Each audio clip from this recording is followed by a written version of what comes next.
મિત્રો, પીએમ કિસાન official YouTube ચેનલની અંદર આપ સર્વ મિત્રોનું સ્વાગત છે। તો મિત્રો, આજના વિડીયોની અંદર આપણે વાત કરીશું સરકાર દ્વારા 19મા હપ્તાની તારીખ જાહેર થઈ છે। તો સંપૂર્ણ માહિતી જાણીશું, વિડીયો સુધી જોતા રહેજો। જો તમે અમારી ચેનલ પર નવા છો તો ચેનલને સબસ્ક્રાઈબ જરૂર કરજો। તો ચાલો મિત્રો, આજનો વિડીયો શરૂ કરીએ। તો મિત્રો, વિડીયોની અંદર આપણે વાત કરીશું પ્રધાનમંત્રી કિસાન સન્માન નિધિ યોજના એ ભારત સરકારની મુખ્ય યોજના છે।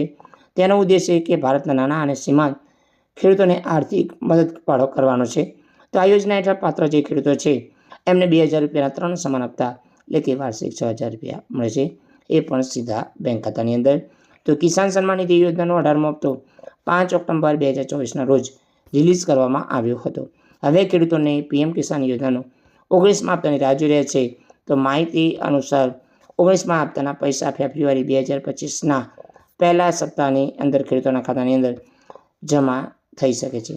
તો સરકાર દ્વારા કોઈ સત્તાવાર જાહેર કરી નથી, પણ મીડિયા રિપોર્ટ અનુસાર 2025માં ફેબ્રુઆરી મહિનાની અંદર તમારા ખાતાની અંદર પૈસા જમા થશે। તો 19મા હપ્તા ફેબ્રુઆરી 2025ના પ્રથમ સપ્તાહની અંદર રિલીઝ થવાની શક્યતા છે। જો કે સરકારે હજુ જે ઓફિશિયલ તારીખ છે જારી કરી નથી। તો પીએમ કિસાન સન્માન નિધિ યોજનાની અંદર જો તમે નવેસરથી જોડાવા માંગો છો તો તમે ઓનલાઈન અરજી કરી શકો છો। પીએમ કિસાન ની ઓફિશિયલ વેબસાઇટ પર તમારે અરજી કરવાની રહેશે। તો જય હિન્દ મિત્રો, વંદે માતરમ, જય ગરવી ગુજરાત।